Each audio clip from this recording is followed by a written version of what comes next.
All right, here we go. Here we go.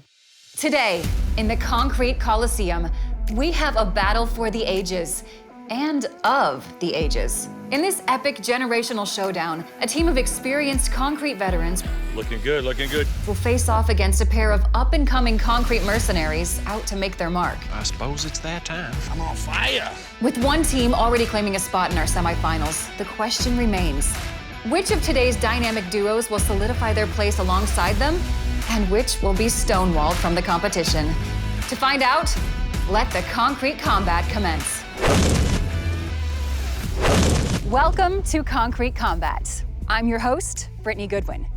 As the saying goes, experience is the best teacher. However, fresh eyes might tackle the problem from a new and more effective angle. And that's the age-old question, isn't it? Old school versus new school, veterans versus up-and-comers, experience versus ingenuity. Today in the Concrete Coliseum, we'll see that age-old battle played out again. Only this time, it's a spot in our competition's semifinals that's on the line. And without further ado, let's get this challenge started. Let's meet our competitors. Introducing first, Michael McMurray and Kenyon Taylor. Kenyon Taylor, work with Concrete Mike, LLC, foreman. Michael McMurray, Concrete Mike LLC, and I am the president of the company. I started in concrete, if I believe correctly, around 1983. And their challengers, Jeremy Troutman and Rory Ostrander. Jeremy Troutman, I'm owner-operator of JT Concrete Services. Rory Ostrander, foreman, JT Concrete Services. I started out young, approaching up on 13, 14, 15 years now. Competitors, welcome. Now, as you all know, when it comes to concrete projects, there are often more than a few ways to get the job done. Now, today's challenge is going to put that theory to the test. Competitors, lift your tarps. That's right. Today's challenge is sidewalk resurfacing. Now, before you, we have pre-poured two nearly identical slabs with various cosmetic defects. Your challenge will be to repair these damages and resurface one section of the sidewalk. You will be judged on 4 criteria: execution, speed, cost of products used, and overall aesthetic. Get ready to battle, because time starts now. Rock Keon, let's go. Let's go, baby. We got a competition. Well, I suppose it's that time. So coming into the competition, we knew that time was going to be an issue, and flow coat was going to be our best option. Today's challenge is challenging since we're competing against a competitor right next to us, and they were using a fast set mix, and we're using a slower set mix. The thing I'm most concerned about is the judging. To have 3 professionals that have been in the industry longer than I have, that has more experience, more knowledge, that's scary. And introducing our judges, Mike Day of Day's Concrete Floors, Pej Didavar, foreman of Magnolia Design, and Dirk Tharp, our Sakrete concrete expert. So why are our teams only refinishing one out of the 2 slabs? We're looking for a before and after side-by-side comparison to see the finished product compared to the previous damaged product. We'll cover this slab so we don't get no concrete on it. That's good. What would be the first step? The first step for this would be to make sure it's clean and sound before they start anything. There's no loose chunks or anything like that, no dirt and debris, and then they can get going. Mike's already mixing his primer. They have to prime theirs. These guys don't. Flow coat's fast setting. It's all about getting it down, get it textured, and leave it alone. Challenge began. All the tools is laying there, so I just need to be focused on one thing. It's getting it ready. I gave Keon the tape to tape off the other slab so we won't get it dirty. And then I'm mixing bonding agent to spread on the concrete slab, so that gave that time to dry. Our first step in the process is to make sure our slab is clean, to make sure that we do have a proper bond when it's all said and done. A good thing to ensure bonding, keep that slab moist. If it's dry on dry, it's not gonna bond. So we've gotta get it moist, get it wet, mist it down with some water, so the next product can bond to it. We really ultimately had 2 different patch materials that we had to work with here. For the major, bigger deviations, we had to fill those patches because the flow coat would just suck down right in there, and then you'd still be left with the same void that you had before. They're going to use flow coat as the topping, but they've got to repair it first. So they're mixing a product called Top and Bond, and that is a latex modified patch. When you're making the decision between the two techniques, what helps you make that decision of which one you're going to go with if you're doing this job? You know, and Mike, you're going to say the same thing from a contractor point of view. The first thing is always budget. These fellas are going to use a more modern approach that's faster, but it costs way more. So in their scenario, they're going to show us how to do something that costs a lot less, but it's more labor intensive. So we figured we put the wood together first. Prep work is like 95% of the whole job. We got it. If you don't get the prep work right, your outcome ain't gonna be right. Now, guys, I poured a lot of concrete, but I've never used a sand mix. How does that compare to the high strength when you finish it? Based on my experience finishing concrete, if you let that set up right, it's gonna finish just about the same as the high strength. So, Pesh, based on your experience, which of these scenarios would you go with in this case? Well, I like going quick. So these guys are already getting down in there, slapping everything on. They're still building the form. They've got no product on there but the primer. Right now, it seems like the quick method. I like that. It definitely seems like they're making more progress, but I know it'll all probably even out in the end. The end result, we'll see. But this is gonna cost a lot more to do. I mean, that bag material is expensive. So, I mean, it's gonna depend on cost a little bit too and who you're working for, right? That is true. Then after that was done, we got the concrete ready. Get it nice, a nice good mixture, and it was on from there. Stuff off the bottom. Put a little bit in there. Sand mix is basically concrete. It's a 5,000 PSI mix minus the stone. So what it feels like is a very coarse mortar mix. So our patches are done over here. The guys are just getting rid of the dust. There's no bond breaker. They've done a good job smoothing out the patches. So. Dirk, it looks like both teams are making pretty good progress. You want to head out into the field? Absolutely. Over to our sand mix station. See what you guys got. What do you think? Is that the consistency you want? Yeah, so we don't have to stay here all day waiting to dry. Well, guys, it looks great. You want to pour some in the other dry bucket? We're just gonna pour it all on here after he fills in these low spots real quick. Pack them in good. All right, well, go ahead and proceed. Here, I'm gonna leave you with the margin trowel. Thank you. All right, guys, how are we in our flow coat? Good. We're getting ready to put the flow coat down right now. Uh-huh. Got our major deficiencies filled in pretty decent. Hopefully the flow coat will fill in the rest and take it from there. Hoping the fill coat will make it a nice even slab after the patches have been done. Well, I've really been watching the attention y'all paid to detail, and it's great. Thank you. The constant sweeping, that's the #1 cause of failure. People don't think that little bit of dust can break the bond, and there goes your whole repair. So good job, guys.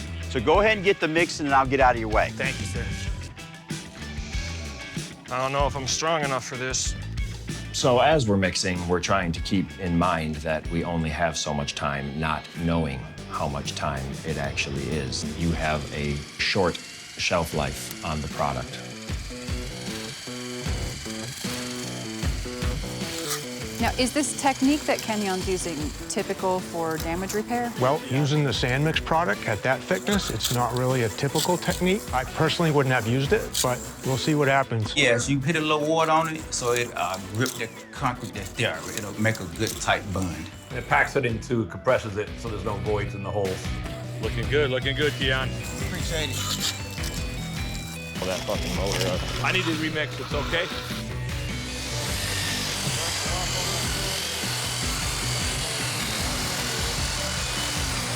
Halfway through, contestants. Halfway through, you're doing great. Yes, sir. All right, ready? That looks pretty decent. So they just SSD'd, surface saturated dry. They got enough moisture on there, it looks like. Yep, they're making dang sure with that sponge. With no puddles. With no puddles. So the timing on this is kind of critical here. Yes. There's a couple different things that are going through my head. Is the prep good enough? I'm thinking about, is the material mixed up good enough? Do we have enough water content in there? Too much water content? They're either letting it fatten and tighten. Yeah, that's what they're doing. They're waiting for the polymers to really start. Yeah, it's like like it's like it's fluffing.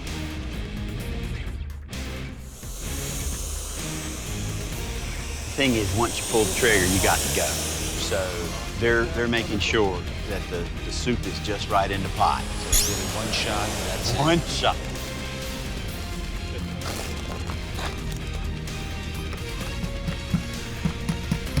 Mike, I think you made a good mix there, man. Beautiful, baby, beautiful. We might have to let this sit a little bit before we start squeezing. Here we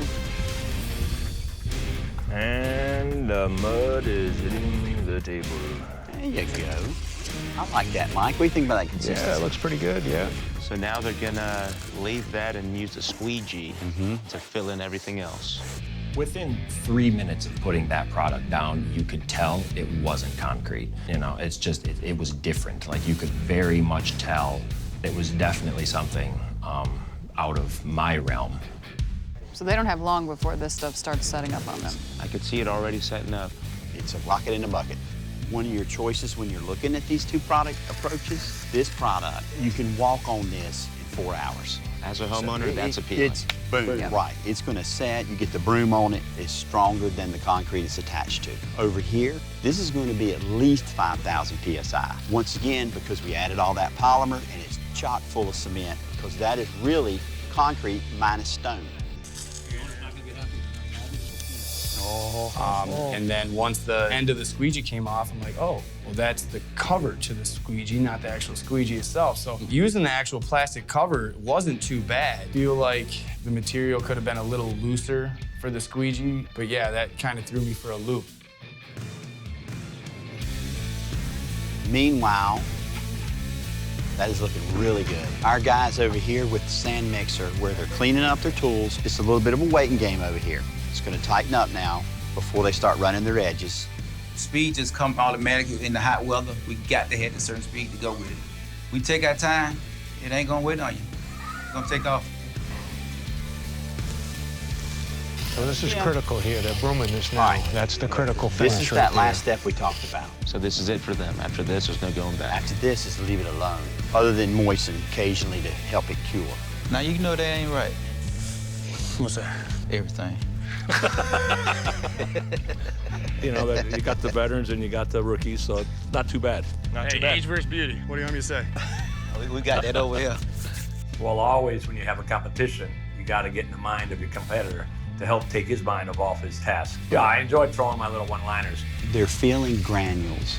That's what they're poking down and doing this. When you do this type of material, you have to place it, squeegee it, broom it, and leave it alone because it settles itself.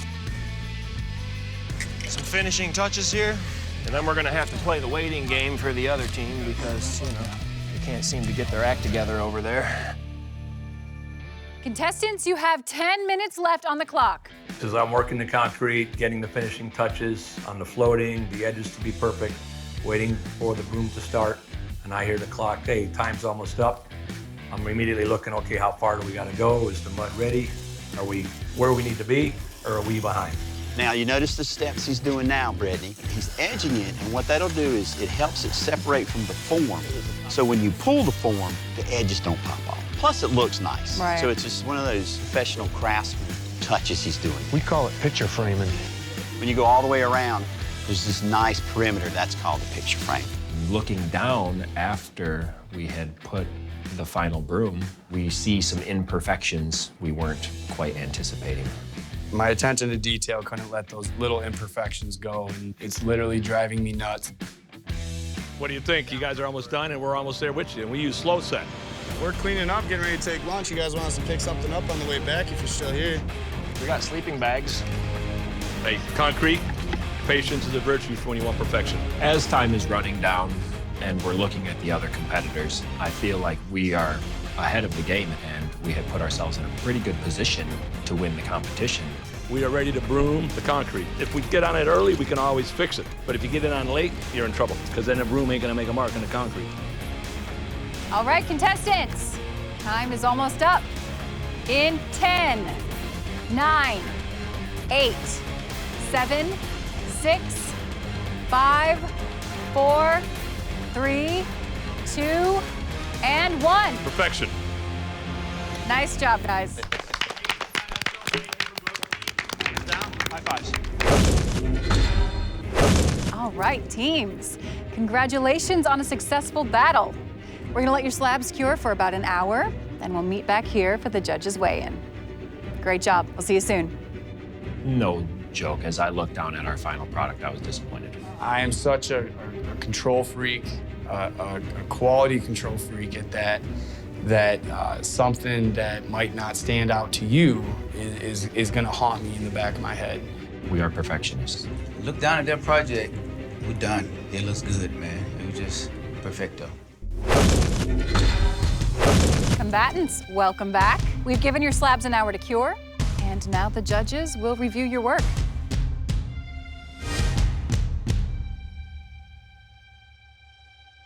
So, judges, what do we think of the work from our team Flow Coat? Pretty good. Damage is all covered up.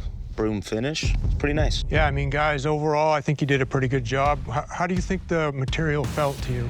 A little bit gummy. It was a little stickier than I thought it was gonna be. Flowed real nice though. It was able to squeegee down pretty decent considering the controlled environment. It was pretty decent to work with. So first thing I want to compliment, you guys obviously worked together a lot. You had teamwork down. Second thing is surface prep is what 90% of the battle we're always taught. You guys did that to a T. I commented to these guys how keep it constantly going back and getting off any debris was the way to do it. You did it to the max. So congratulations on that. All right, great work. Let's go check out our other team. All right, thanks guys. So thoughts on our sand mix? It wasn't quite as fast as the Flow Coat, but it looks like they did a great job. Picture frame finish, pretty good. Yeah, I really like the look of the broom finish on this one.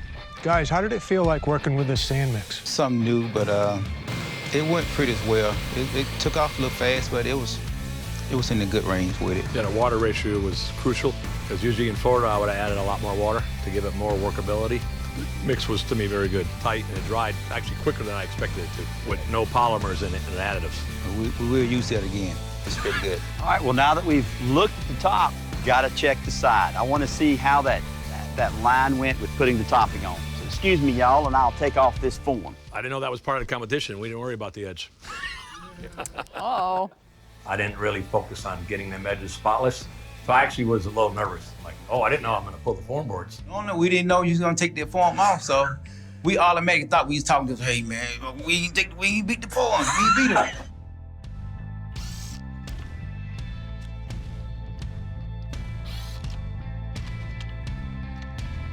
How's it look? Guys, what do you think it looks like? What is your guess? I'm hoping it looks great. Textbook. Awesome. Good job. Well, both teams have given the judges a lot to think about.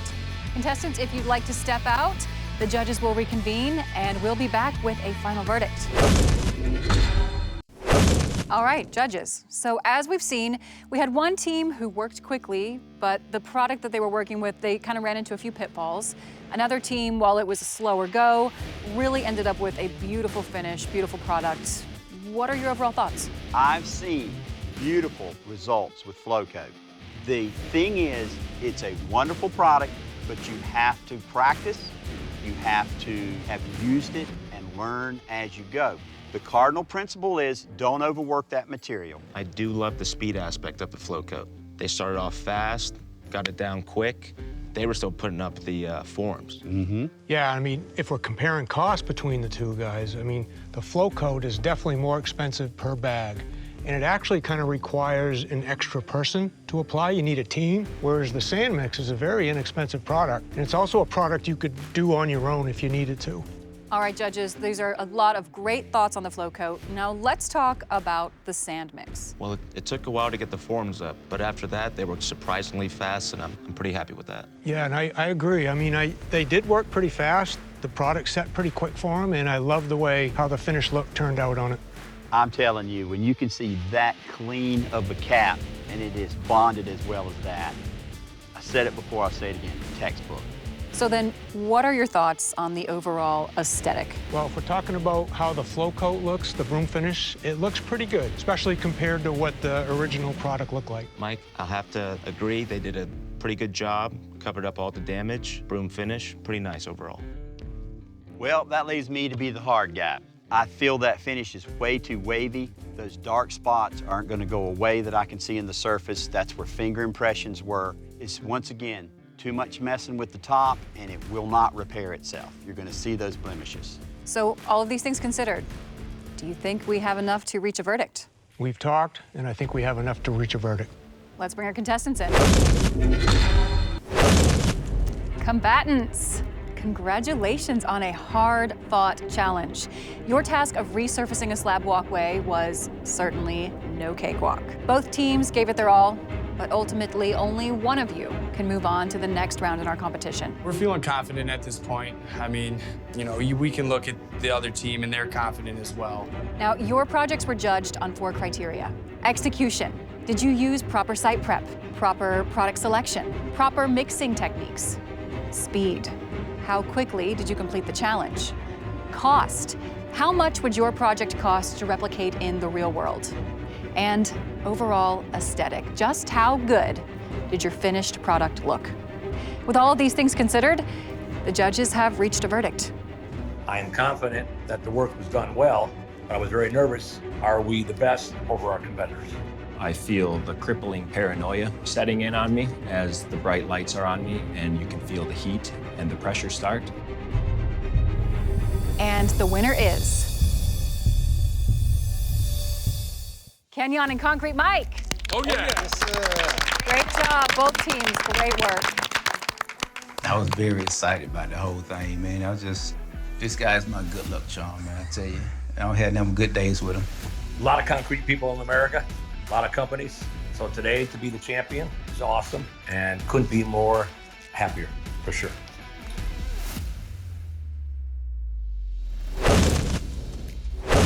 Well done to both teams. Mike, Kenyon, we'll see you guys in the semifinals. Thanks for watching Concrete Combat.